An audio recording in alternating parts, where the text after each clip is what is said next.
During the late 1800s and throughout the 1900s, the industrial and agricultural areas of America had been rapidly growing due to the success of new innovations and technology. The discovery of a great quantity of natural resources and the new focal point of international agricultural markets was the cause of this growth. There were many jobs available that were being overtaken by the large influxes of European immigrants. Even women and children found themselves taking jobs in mass production factories or anywhere that needed their employment.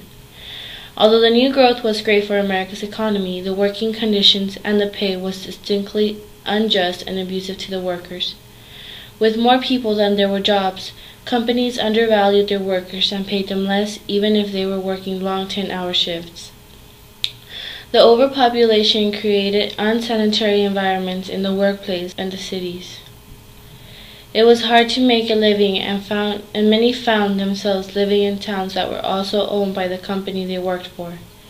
It seemed that workers may not be free of their jobs, and they had begun to feel more like slaves than workers. Many organizations formed considered the unfair jobs of average workers and protested against them. These organizations, like the Knights of Labor, the Industrial Workers of the World, and the United Mine Workers, were all formed for the benefit of all the workers in the nation, and one of the people behind these organizations was Mary Harris Jones. In her early years, Mary Harris Jones had lost her husband and children to a yellow fever epidemic in Tennessee. She moved to Chicago and established a successful dressmaking business. Unfortunately, she lost that as well as in the 1871 Great Chicago Fire.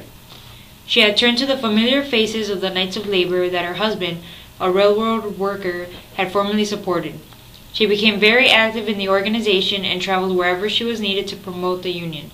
She had participated in the 1877 Pittsburgh Railroad strike, which was her very first strike. From then on, she had been taken as one of the leading members in the unions for the sake of better workers' benefits. She became very important in the United Mine Workers, UMW. She would organize strikers' wives and march the pots and pans, making lots of noise to get their point across. She conducted marches like the March of the Mill Children in 1903, which was a march consisting of thousands of children workers, many younger than 16, in order to raise awareness of the need of child labor laws. The march was a 100-mile-long march which stretched from Kenningston, Pennsylvania, to President Theodore Roosevelt's home in Long Island. Although they were turned away at the entrance by security, legislation had passed specific child labor laws in Pennsylvania after the march. Other than conducting marches and participating in strikes for unions, Mary Harris has also been the co-founder of the Social Democratic Party, which aimed for American democratic socialism. The high position she held within the party allowed her to further her cause of equal rights to not just women, but to everyone within America. She became an inspirational speaker, and some saw her as a radical, crazy woman, but she took her publicity and used it for the awareness of her cause.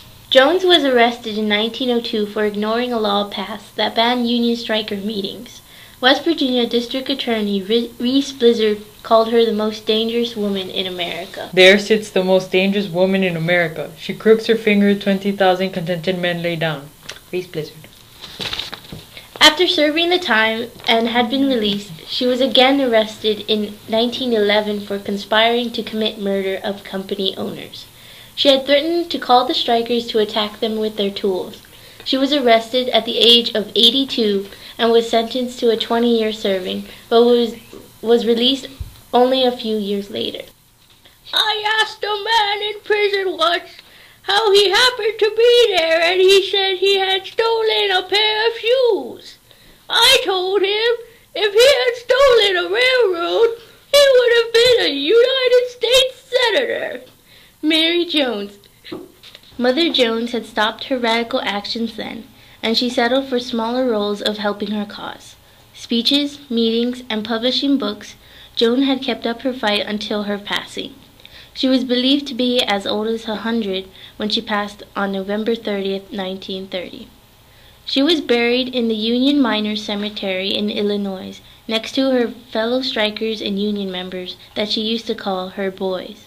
She was buried with her motto racing through the minds of union members and workers. Pray for the dead and fight like hell for the living. Mary Mother Jones.